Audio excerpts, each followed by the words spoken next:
दोस्तों, अच्छा वक्त आने से पहले मनुष्य को कुछ संकेत मिलते हैं। आज हम इन संकेतों के बारे में बात करते हैं। सुख दुख, जीवन मृत्यु, लाभ हानि, खुशी और गम, ये सभी हमारे जीवन का एक महत्वपूर्ण हिस्सा है। कभी जीवन में खुशियों की धूप होती है तो कभी दुख के बादल छा जाते हैं।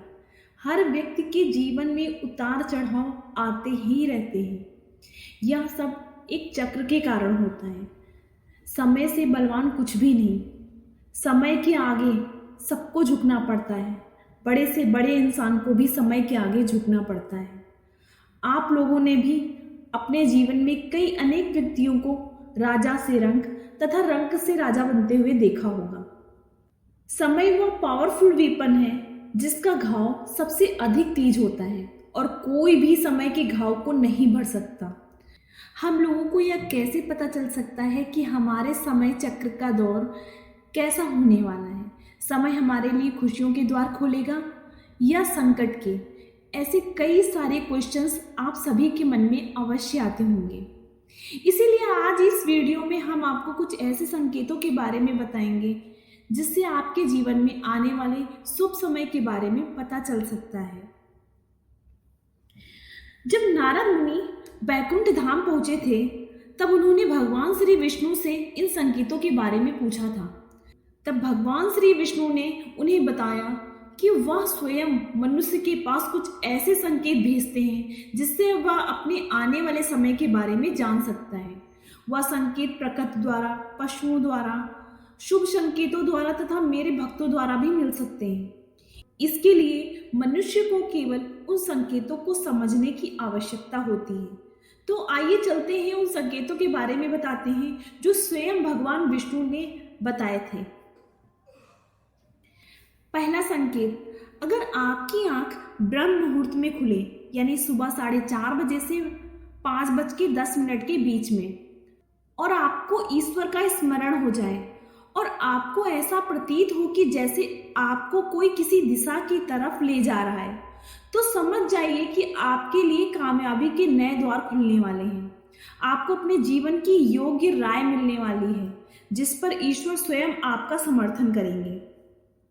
इसका दूसरा संकेत ये है, आपने अगर महसूस किया हो कि कई बार आपका मन बिना कारण ही प्रसन्न रहता है, आपका चेहरा खिला हुआ और मुस्कान से भरा हुआ रहता है, आप क्रोध से परे हो जाते हैं, यह संकेत आपको दर्शाते हैं कि आपके जीवन में खुशियां दस्तक देने वाली हैं जिससे आप सदैव ही प्रफुल्लित रहेंगे।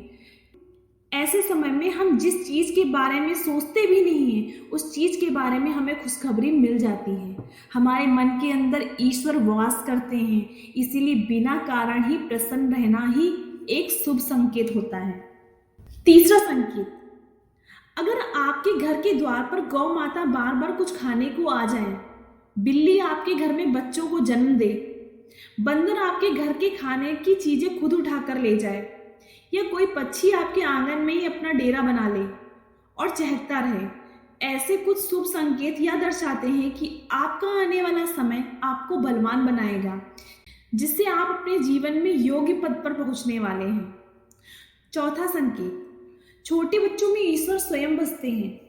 ऐसा हम सभी मानते हैं कि छोटे बच्चों में ईश्वर स्वयं बसते हैं। अगर छोटी कन्या या शिशु को देखकर आप बार बार मुस्कुराएं या आपके घर में उनका आगमन हो या वह आपके आंगन में खुशी से खेले तो यह आपके लिए बहुत ही शुभ संकेत माना जाता है। ऐसे संकेत यह दर्शाते हैं कि आपका जीवन मुस्कान और नई खुशियों से भरने वाला है और आपके जीवन में कुछ नए रिश्ते जुड़ने वाले हैं। इस प्रकार के संकेत आपको ईश्वर की कृपा के द्वारा ही मिल रहे होते हैं। पांचवा संकेत, कई समय से चल रहे खर्चे अकारण आने वाले संकट अचानक से टलने लग जाएं और धन के नए स्रोत खुलने लग जाएं, तो इन संकेतों से समझ जाइए कि आपका बुरा वक्त खत्म होने वाला है और धन अब आपके घर अवश्य टिकेगा और माँ लक्ष्मी का भी आगमन आपके घर अवश्य होगा। छठा संकेत, पूजा की थाली में फूल माला या चंदन का गिरना, आपको ऐसा प्रतीत होना कि ईश्वर की मूर्ति आपको देखकर मुस्कुरा रही है। घर में प्रिय अतिथि का आगमन होना, घर में चांदी और सोने का आना या महिलाओं का बायां और पुरुषों का दाएं अंगों का फड़कना बहुत ही शुभ माना जाता है। यह सभी संकेत आपको आने वाले शुभ समय के बारे में सूचित करते हैं। सातवां संकेत, सुबह सुबह आप घर के किसी भी शुभ कार्य के लिए निकले और आपको गौ माता के दर्शन हो जाए या आपको किसी साधु संत महाराज या पुजारी के आशीर्वाद प्राप्त हो जाए तो यह बहुत ही शुभ संकेत माना जाता है। इसका अर्थ यह होता है कि जिस काम के लिए आप निकले हैं उस काम में आप अवश्य ही सफल होंगे। तो दोस्तों, आपको हमारा ये वीडियो कैसा लगा प्लीज़ हमें कमेंट सेक्शन में ज़रूर बताइएगा। अगर आपको हमारा ये वीडियो अच्छा लगा हो तो प्लीज़ आप हमारे चैनल को लाइक करिए, सब्सक्राइब करिए और शेयर करिए, जिससे हम आपके लिए और भी ऐसे नए टॉपिक्स लाते रहें। Thank you.